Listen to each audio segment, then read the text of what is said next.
Hunza T V کے معزز ناظرین کرام السلام علیکم۔ ناظرین کرام، چینی ماہرین کا ماننا ہے کہ پاؤں کی انگلیاں انسان کی شخصیت کی عکاسی کرتی ہیں۔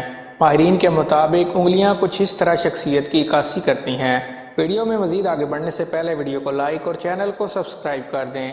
ناظرین، اگر آپ کے پاؤں کا انگوٹھا دیگر انگلیوں کے مقابلے میں بڑا اور موٹا سا ہے، اس کا مطلب آپ بہت ذہین اور تخلیقی انسان ہیں اور آپ اپنے ارد گرد میں ہونے والی چیزوں کو الگ زاویے سے دیکھتے ہیں۔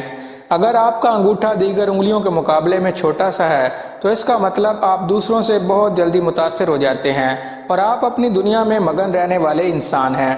اگر آپ کی دوسری انگلی تمام انگلیوں سے بڑی ہے، اس کا مطلب آپ کا رویہ لیڈروں والا ہے اور ایسے لوگوں میں حکم چلانے کی عادت بہت زیادہ موجود ہوتی ہے۔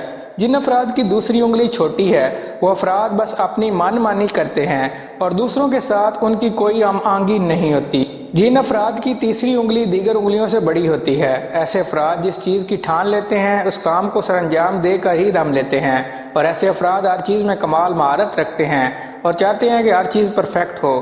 اس کے برعکس وہ افراد جن کی تیسری انگلی چھوٹی ہوتی ہے، ایسے افراد اپنی زندگی کو بھرپور انجوائے کرتے ہیں۔ ایسے افراد اپنی زندگی کے ہر پہلو پر کام کرتے ہیں۔ جن افراد کی چوتھی انگلی دیگر انگلیوں سے بڑی ہوتی ہے، ایسے افراد کے لیے ان کی فیملی سب کچھ ہوتی ہے۔ اگر چوتھی انگلی میں ذرا سا خم موجود ہے، اس کا مطلب ایسے افراد کو رشتوں میں محبت کی کمی کا سامنا ہے، لیکن یہ افراد بہت اچھے سننے والے ہوتے ہیں۔ لوگ ان سے جو بھی بات کریں، یہ افراد خاموشی سے ساری بات کو سنتے ہیں۔ جن افراد کی چوتھی انگلی چھوٹی ہوتی ہے، ایسے افراد کو نہ فیملی کی فکر ہوتی ہے اور نہ ہی اپنے دوستوں کی۔ یہ افراد اپنی زندگی میں مست ہوتے ہیں۔ جن افراد کے پاؤں کی آخری انگلی چھوٹی ہوتی ہے، ان افراد کا رویہ بچوں جیسا ہوتا ہے۔ یہ افراد کوئی بھی ذمہ داری نہیں لیتے اور ہر وقت ہنسی مذاق کرتے رہتے ہیں اور یہ لوگ چیزوں سے بہت جلدی بور بھی ہو جاتے ہیں۔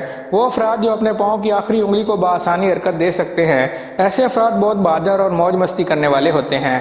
ناظرین، آج کی ویڈیو میں بس اتنا ہی تھا۔ ویڈیو پسند آنے کی صورت میں ویڈیو کو لائک اور چینل کو ضرور سبسکرائب کر دیجیے گا۔ شکریہ۔